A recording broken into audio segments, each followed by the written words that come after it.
galit ako sa kanya sa ginawa niya. Kay Pastor ako kimuloy at kay President Duterte. Pero ngayon naawa ko sa kanya.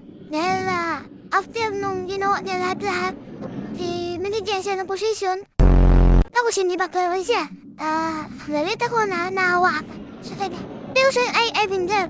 What if ako nandiyan nakaupo at sinunod ko lahat ang orders ng nagbibigay ng orders sa akin. Lahat-lahat na ginawa ko.